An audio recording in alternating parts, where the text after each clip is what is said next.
I've not made it public in the domain, but obviously with this Sjogren's syndrome, I didn't know what it was. So on a cool day, I find it hard to write with a pen, let alone throw a dart. You kind of have to reset everything in life to think, do you know what?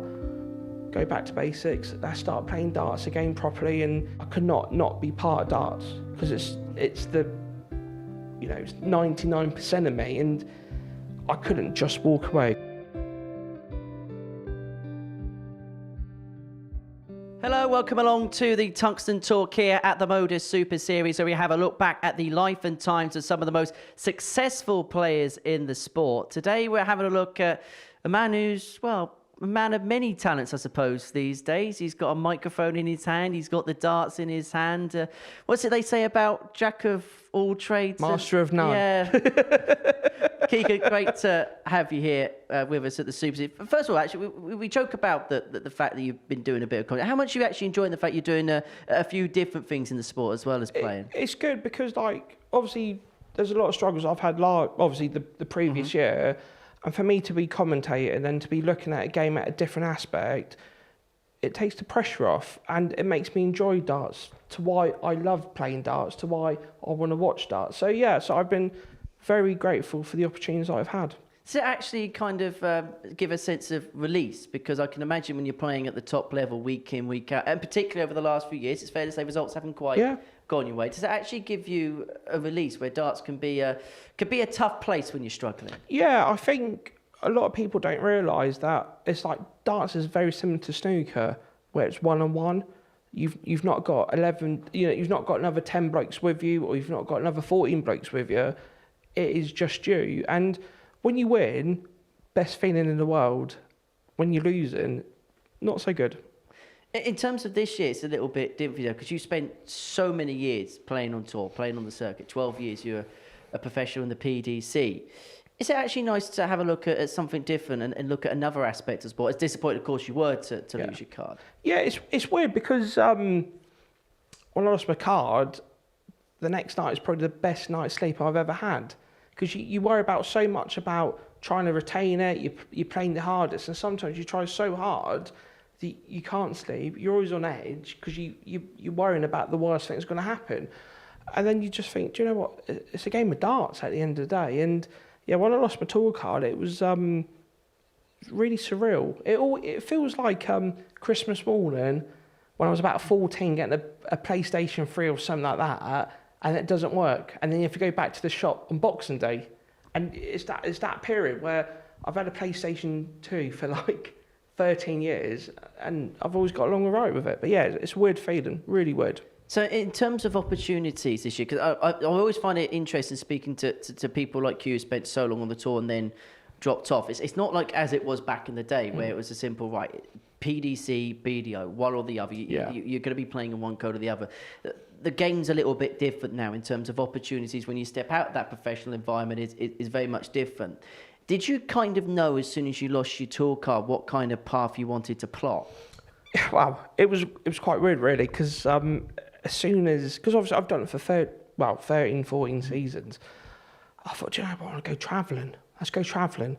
So between obviously me and my wife, we obviously booked some holidays, because we've never had a holiday that wasn't related to darts, if that makes sense. And so obviously there's a lot of holidays booked in this year, and I'm doing stuff where normally I wouldn't. So we're starting to do like the ADC vaults on the Isle of Wight, first time ever, because obviously I want to qualify for the finals here. And there was a story where we came back from California back in the first week of February. I got my dates the wrong way round, so because of that, I was very jet lagged and had to play in Aylesbury on a Saturday and a Sunday. So it's an interesting time for me at the moment, where I feel with me, I just need confidence, and I'm just trying to grab confidence, because I've played some games here I've played all right so far, but it's just the nitty picky bits of the game. Is there also as well a change of mindset? Because I can imagine when you're when you're on the tour and you're chasing to keep your card, you're happy to maybe win one game, or maybe you're happy to win 2 games, get to a board final. I suppose the goals and expectation in terms of progress in a tournament is much lower, where when you drop back down a level, do you then think, actually, I can go and win a tournament again? Maybe you haven't had that feeling for a while. Yeah, definitely. I think it gives you the confidence. But, as much as we say that, the difference between the Challenge Tour and the ADC, like it was 10 years ago, well, it was like non-existent. And now, they're more or less level pegging. Mm-hmm. So it's actually hard. I think it's actually harder to get the confidence because there's more opportunities for a lot more players. So in terms of this year then, looking at goals, looking at targets, looking at expectations, if you could look back at things in December and look back at a successful year, what would it look like for you? Just keep winning. Actually, no, we shouldn't say that. Enjoy darts. Because, people don't realise, like, it's not enjoyable when you're not winning, if that makes sense. And I think, do you know what? You have to go back to basics and just enjoy playing darts, enjoy the atmosphere again, and, treat it like a hobby. And then, as soon as you start enjoying it, winning becomes easy. Was there a point where you dreaded going and playing because confidence-wise you're completely shot? Oh, 100%. Like, I've not made it public in the domain, but obviously with this Sjogren's syndrome, I didn't know what it was. And, basically I've got obviously arthritis on the right wrist and the right knuckles. So on a cool day, I find it hard to write with a pen, let alone throw a dart. So you're always worrying, thinking, well, if it's called a venue, I'm going to struggle, regardless to what I've been practicing. And that was my mindset. I was actually scared to what my body was doing, and now I just think, do you know what? There's worse things out than losing a game of darts. And I can imagine as well that fear can be, what if it doesn't go? What if nothing goes? It's awful. It makes you feel hopeless. And there's a lot of dart players out there. And my ever main goal in life when I was like 6, 13, 19 was to play darts properly. And there's nothing worse when there's no fault of your own. Somebody takes that opportunity away from you, and you just think, what am I living for again? And you kind of have to reset everything in life to think, do you know what? Go back to basics. Let's start playing darts again properly. And the last 18 months has been how do you say? You're finding your inner soul as such. Let's go back to where darts began. You mentioned it's been something that's been in your blood from such a young age. Where did you get introduced to the sport? So all my family played darts. So obviously on the Isle of Wight, we're not known for our dart plays. I'll be the first one to admit that. And I was always intrigued. So I always enjoyed maths, and with the darts it comes second nature. And my parents were very good county players. In fact, I think my mum actually won the Champions Cup back in 2000. So darts has always been in my genes, and I've just kind of carried it forward. And when I got to like 16, 17, I thought, actually I can play half decent. And then the first time I had the chance to Q school, I got the card. And then things progressed very, very quickly. Is that fair to say? Wow, it's weird because the first 2 years I couldn't win anything, and I was really struggling. And I think there was one weekend in May that at the time I beat like 3 or 4 Premier League players in the day, and I thought, I've got the confidence, but I just couldn't kick on. And I always remember when Mike Smith played Phil at the Worlds and he beat him, and he said all I ever did was practice. From like November last year, I started practicing 3 or 4 hours a day, and this is what it's done. So I said, well, I'll have a go at that. And that was the December of 2013. Mm-hmm. And then I was world youth champion in the May 2014. And that's what I've ever done, is just practice. Because I think, I've always been a firm believer, what you put into something is what you get out of it. It's like school. If you're lazy, you're not going to do your coursework, you're not going to revise, and guess what? You come out with average grades. But if you put the time and effort in, it comes back out for you. Yeah, that's where it went wrong for me at school. I come across as geeky and nerdy, but I was a bit of a procrastinator. Let's put it that way. Let's go to the tournament, because obviously it's split into two stages where you have the preliminary rounds where it's kind of played similar to a Pro Tour. No, it was different. Was it? It was different. So when I won it, you had 32 seeds and then another 32 players. And it was a straight 64 shootout. Mm-hmm. And that was it, winner takes all. And that was the preliminary setup to get you to the O2, wasn't it? Yeah. Kind of played like a Pro Tour environment, wasn't it? Yeah, definitely. And I think, like on the day, I think I remember playing Robbie King from Australia, and Robbie had just done really well in the WDF, mm-hmm. and I thought, oh, I've got a hard game here. And I remember playing him, and then playing Sean Lovett, that ironically won the BJ World Masters Youth. I thought, oh my God, my day's not even getting any worse. Then I played, I can't remember his name now, but a Dutch player that obviously played at Lakeside. Then I played Adam Hunt, and then Dirk in the semis. And I missed the 9 dart against Dirk, beat him 6-2, and then obviously it set up the final with Roundby at the O2. What's it like playing at the O2? If you it was very surreal, because obviously with the O2, when you go backstage, you see all the artists that have played there. So I'm thinking, God, I've shared the same stage as like Mick Jagger. Wow, I'm a dart player from the Isle of Wight. This is as good as it gets. And there was a moment where unfortunately Sky caught me. So I obviously come out and they introduced me, and I've just gone, I bleep it out. Obviously I said something, and I was like, wow, there's a lot of people around me. But yeah, it is, at the end of the day, I've always wanted to play darts, and, I always feel when I played at U2, it was a bit like, a footballer playing at Wembley, a cricketer playing at Lord's, that sort of environment. I thought, this is the pinnacle. And if you don't take it now, you might not get that opportunity again. And I didn't. Well, I thankfully I got it, but I've won it back to back. What's your memories of the final? I think my main memory from ironically from the final, I think one of the legs, we were both stuck on double one, and I hit double one, and I gave it the large, and you just see Rowby's face in the background going, and I thought, I've got you. And then I went 5-3 up. He hit a very good leg to go back to 5-4.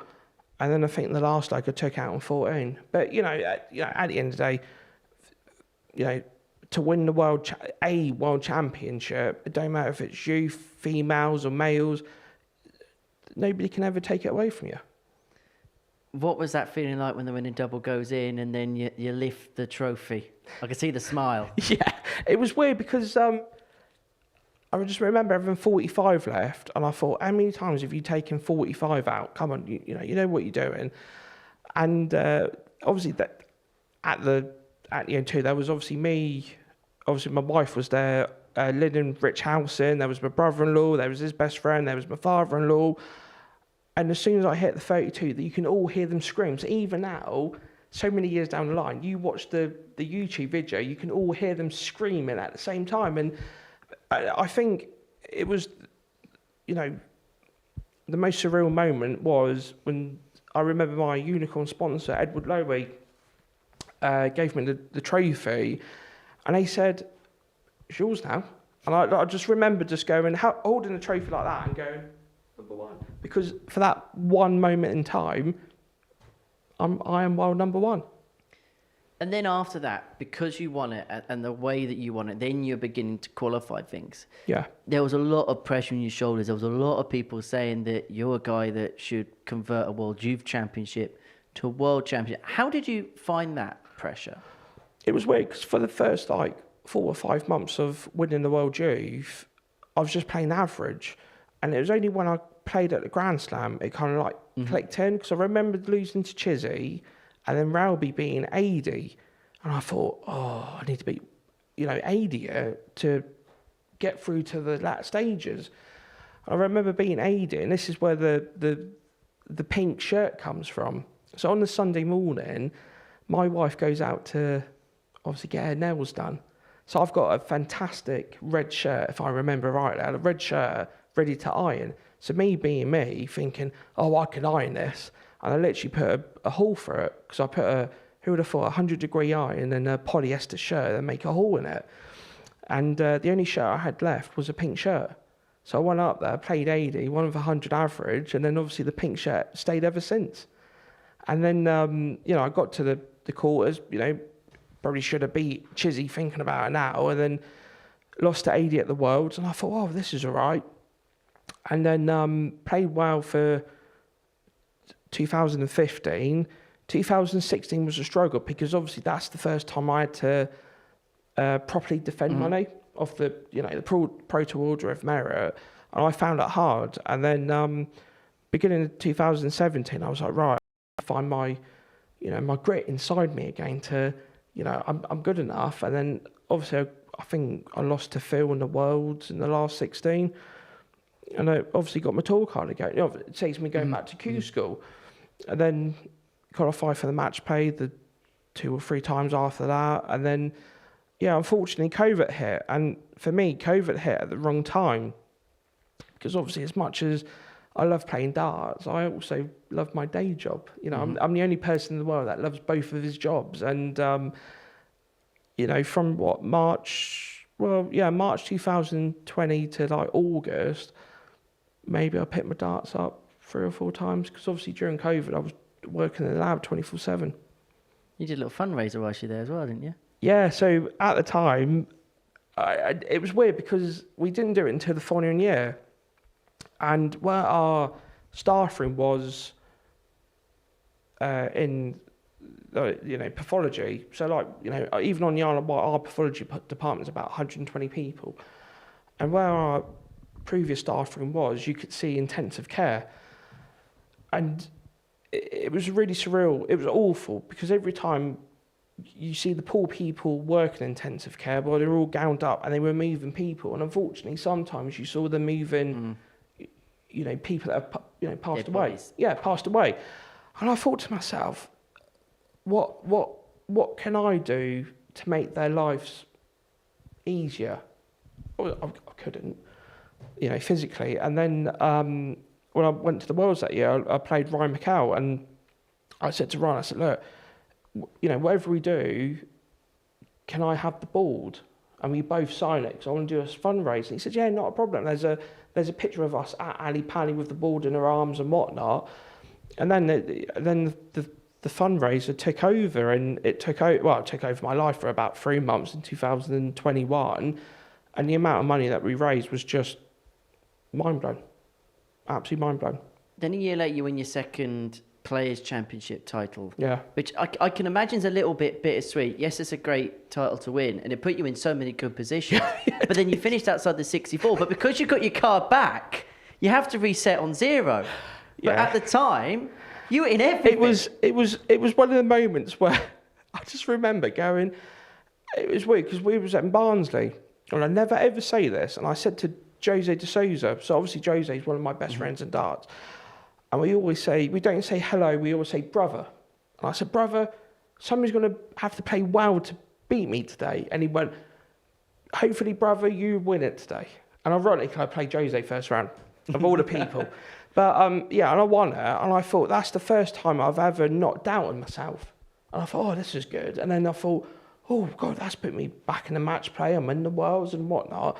And then the most bittersweet thing was, everything from then onwards, somebody did me, where somebody had to get to the final. I remember, I think it was Cami Menzies, he had to, in the last weekend, he had to get to the quarterfinals and semis to push me out of the top 64. And at that stage, they're going, you can't fault that. If somebody's played that way over 2 days, I can't argue. And I think when I lost to Flora at the Worlds, and obviously it's a last leg shootout, I thought, I've gave it everything. I've not lost 3-0. I've not rolled over, at my belly tickled, that sort of thing, and I couldn't do any more. So it was a really bittersweet year, because obviously when I got my tour card back, I just assumed I got my money back. But obviously, clearly that is not the rule. But yeah, I think the first 6 months of like 2023, I was playing decent. Obviously, I think I was like sixth, space for the Worlds and all the rest of it. And sadly, that's when I had all my issues with my wrist. How would you sum up your pro career? In a word or sentence? However you want to sum up, how would you look back at those years on the professional circuit in terms of the good times, the bad times, and whether maybe you felt like you fulfilled everything you wanted to do, or was there things that were maybe left out there? Yeah, it's hard because, like, at the end of the day, I'm a grandson of a miner and a builder. I'm playing darts for a lot of money.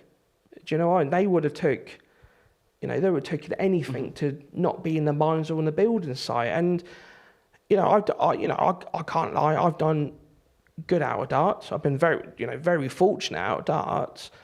And I think sometimes even now I look back and think, oh, I missed my opportunity. But I didn't miss my opportunity of fault or anything, because like we say a lot of times in darts, it's all about luck and timing. And there were like some draws, they didn't go. They went against me and they didn't go for me. But that's the cards that you're dealt with as such. Let's look to the future then. What does it look like in darts? 'Cause you've got a bit of playing, you've got a bit of commentary, you've got a bit of this, that, the other. What does the future hold? All I want to do is play darts. And that's as simple as it gets. Like, all I've ever, from being that big to now, all I've ever done is play darts. And, with this horrible thing I've got on my body, I can't do nothing about it. I can't, if somebody said to me tomorrow, said, right, you need to lose a lot of weight and get rid of it, I would do it more than anything tomorrow. But that's not how it works. And all I want to do is just go up there and feel confident in what I do. And that is as simple as it is. Bit of commentary work stuck in? Literally anything. If they turn around to me tomorrow and said, do you know what, do you want to come around here and sweep the floors up tomorrow morning? I do it, because I can't, in my body, in my mind even, I could not be part of darts, because it's the, it's 99% of me, and I couldn't just walk away, because I think it would do my own head in, for my own mental sanity, if that makes sense. We do need another cleaner, so if you are able to do that tomorrow morning, then that would be much appreciated. I'd be more than happy to do that. How have you enjoyed the commentary? You've done bits down here, you've done bits of seniors. How much you enjoying doing something? Yeah, it's brilliant, because, it sounds awful, but there's only a handful of commentators, should I say, where they've actually played the game to a high level. So they can actually relate when, Paul Ward Sod needs 51 for the match and he's got an 11, you know it, don't you? They go top and miss it and whatnot. But I think it's good, because, there's a lot of players, like obviously Webby and Glenn and, and Nico, they've all done it. They've all done good in the game where they can relate to, they know how that person's feeling. And I think, maybe I've won, a World Youth Championship, and, hopefully I know how people are feeling when they're going for the winning double. See, I've got no idea. Never got to the double. I just prod you the questions. I just prod the questions and you bat them away, right? Is that how it works? Literally, but no, I think I'm really grateful with the opportunities that obviously Super Series has given me, both from commentating, playing darts, and commentating at the obviously the senior events. But yeah, I couldn't just walk away from the game. It's really, most people say when you give up, you just want to give up. And I'm thinking, well, I could play for another 30, but I couldn't just walk away. I couldn't. It would just be too much of a gap in my life that I couldn't make up with anything else. You could have a mic in the hand, but I think there's a few more games with the darts in the hand as well. Hopefully. Keegan, thank you very much. Appreciate your time as ever. Thank you very much for watching the latest edition of the Tuxedo Talk here at the MODUS Super Series.